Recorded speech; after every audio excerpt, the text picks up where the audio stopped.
What's going on, guys? Welcome back to my channel. Today I'm showing you the Criterion films in my collection that I need to rewatch. All of these movies I have seen only one time, and I have to give them a second chance because upon viewing them for the one and only time that I have seen them, I just didn't really care for them for various different reasons. Either I did not have a good viewing experience, maybe I was in a bad mood, maybe it was on my part, or I just didn't connect with the movie. I didn't understand what was going on. I was bored. For various reasons, I just did not connect with these films. But I am always open-minded. So I would like to revisit all of these criterions in the future before I decide if I want to trade them in at Bullmoose or not. Now, some of these selections may surprise you, but you know what? That is why we all have different movie viewing experiences. We are not always going to agree on films, whether they be iconic classic movies or regular dumb comedies, whatever they are. We're always going to have a difference of opinion.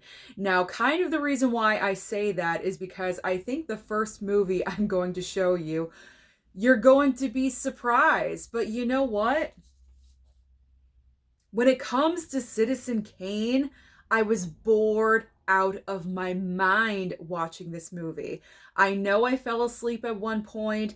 I always wake up when I fall asleep during a movie. Very rarely do I fall asleep and then I'm out for the rest of the film. So eventually I did wake up and I did finish Citizen Kane, but I was bored. I was so completely bored with this movie. So probably upon rewatching this film, I would like to watch it like middle of the day, as it is right now, like noon, 1 o'clock in the afternoon. Put it on, maybe like on a Sunday, you know what I mean? Just be totally comfortable, wrapped up in a blanket, and I'm awake and I'm paying attention. That would probably be the ideal scenario. I don't think rewatching Citizen Kane at nighttime again would be a good idea for me because I would probably fall asleep again. You're probably asking, why did I even pick this up? Well, first of all, I don't know the movie is going to be boring when I pick up a film and I buy it. But the main reason as to why I wanted this film in my collection is because many people, critics, film lovers, a lot of people consider Citizen Kane to be the best movie ever made of all time. And so I was curious. And I wanted to see, but I was bored. But maybe it was too late at night. Maybe I was just sleepy. I don't know. So I am going to rewatch Citizen Kane in the future, in the afternoon.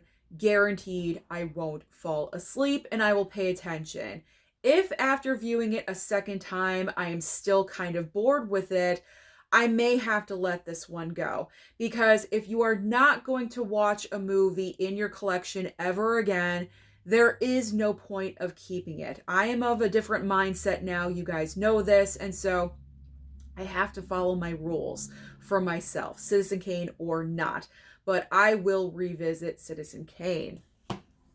The next movie on my list is Sid and Nancy. Now, I have a feeling upon rewatching this movie, I will have much more appreciation for the film. The only reason why I need to rewatch this is because I made the huge mistake of watching this film the first and only time with no closed captioning.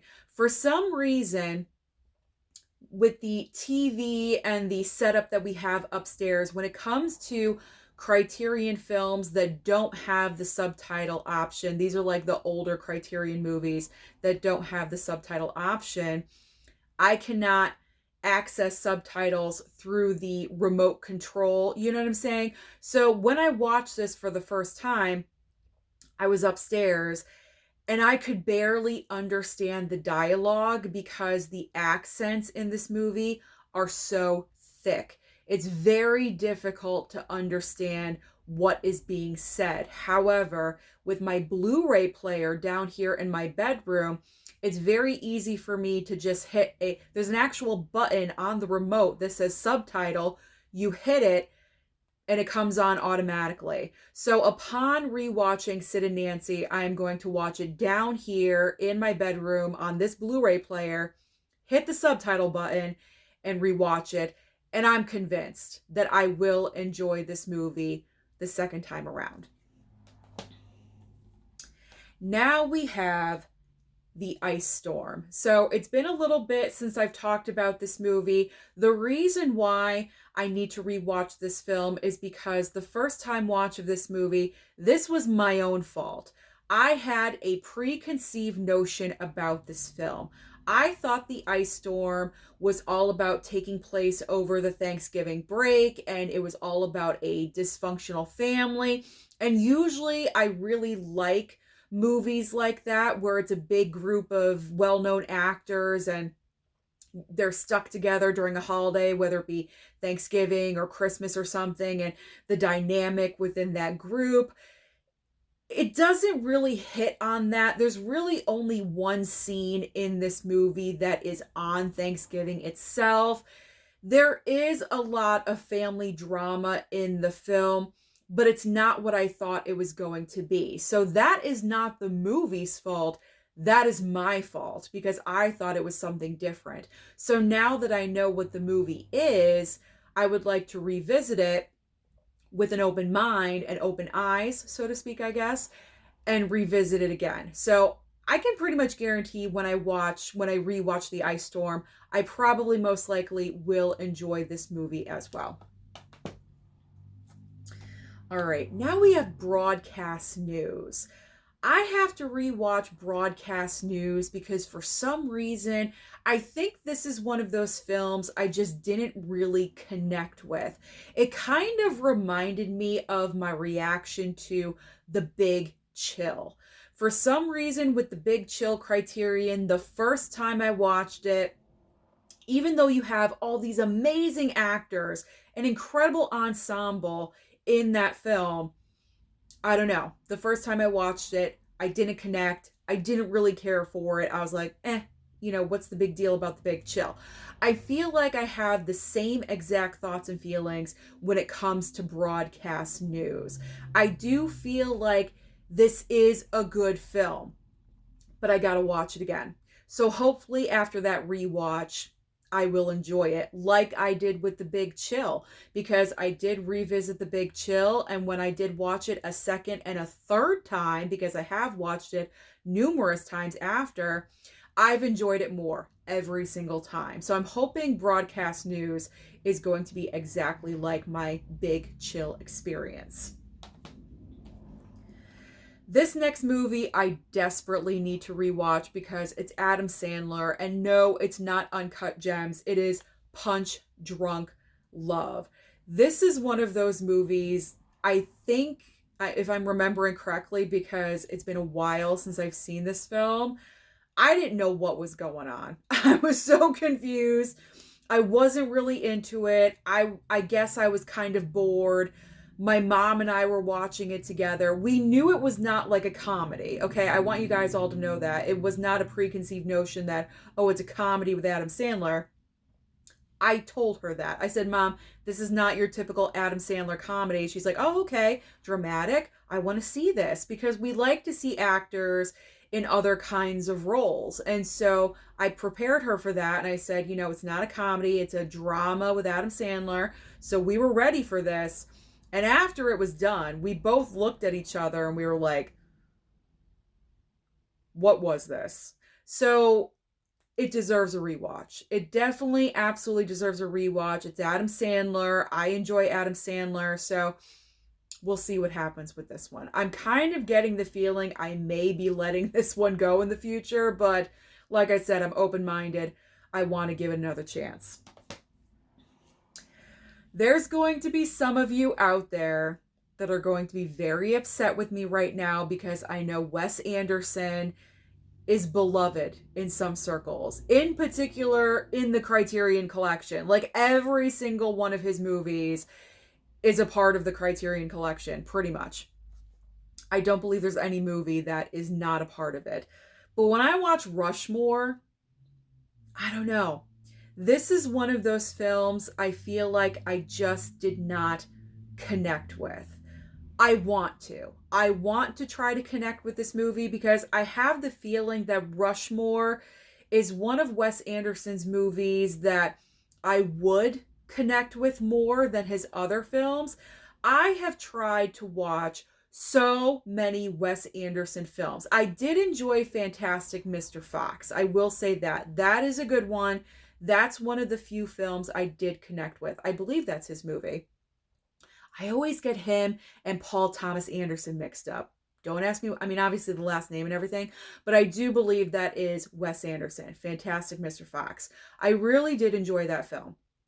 But other than that one movie, every single Wes Anderson film that I have tried to watch, I do not understand. Asteroid City? What are we doing here? I had no clue.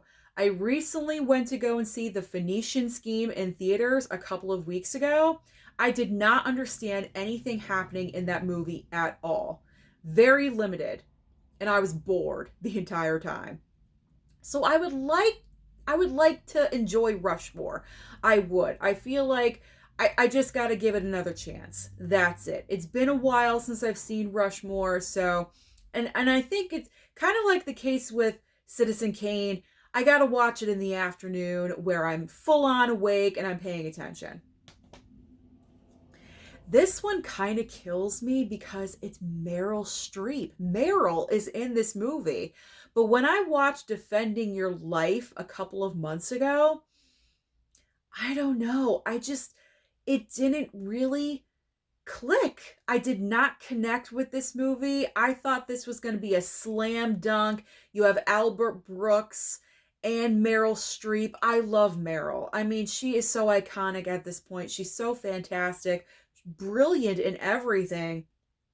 But I don't know. And we all watched it. And all of us kind of had the same reaction to this movie. So, gotta watch it again. Gotta give it that another chance. Okay, this next one is probably going to surprise you as well. Love and Basketball. I don't know. I don't know what went wrong here. I mean, this is a very simple story about two childhood friends. Well, I think they hate each other at first and then they grow to be friends. And then as they grow up, they start dating and complications with that. I don't know why I did not connect with this movie. So this is another film I am definitely going to rewatch. I'm going to pay attention, not fall asleep, and I'm optimistic that after rewatching it for a second time, I will probably really enjoy it. I'm not really sure what happened there. It was probably on my end. Maybe I was just having a bad day. I don't know. Anything can happen when you're watching films. So we will see. Miller's Crossing. Miller's Crossing is next up because I have not even finished this movie. I have tried watching Miller's Crossing 2 times, I believe, and both times I fell asleep. So I can't even talk about this movie really. It's not on the fault of the film. It's my fault. I keep falling asleep. So this is another scenario of watching it at 1 o'clock in the afternoon on a Sunday where I'm full on awake and I'm paying attention. I feel bad because I feel like a lot of people really enjoy Miller's Crossing. I want to enjoy Miller's Crossing. I heard it's a fantastic film, so I just got to be awake. I just got to be awake and I got to pay attention. Okay. Oh, this next movie. I don't know. Maybe some of you are going to be, don't be upset with me. I'm just being honest. Hedwig and the Angry Inch. I don't know. I thought this one would be a slam dunk for me, that I would totally really enjoy this movie. It's musical, it's creative, it's so outlandish, it's fantastic looking. But for some reason, I did not connect. I don't know why. I honestly have no idea why. So, Hedwig, gotta give you another chance. Gotta give you another chance before I say the ultimate goodbye, possibly in the future. So the final Criterion that I absolutely need to revisit before potentially removing it from my collection, I don't want to because it stars two amazing actors, but my own Private Idaho with Keanu and River Phoenix. I don't know what happened here. I don't know. I don't know. I don't know if I just didn't connect with the material, if I wasn't falling asleep. It didn't click with me. I think that's what it was. Honestly, I think that is the only reason as to why I just didn't really care for this. I remember when the movie ended and like the credits started to roll and everything, and I'm just like laying here on my bed and I'm like, huh, okay. Like that was my reaction to it. That's not really the best reaction to have. I don't know. I don't know. I honestly don't know the reason why I did not connect with this movie, but I really do want to give it another chance because like I said, I don't want to get rid of this. Keanu, River Phoenix, I mean, they're great actors. In particular, River Phoenix, because obviously we do not have him around anymore. I don't want to get rid of anything with River Phoenix. So my Private Idaho, I don't know what happened there. Just didn't connect. It did not click with me for some reason, but I'm open-minded. We're going to give you another chance. It's going to happen. So those are all of the Criterions from my collection that I have to rewatch. I need to give a second chance.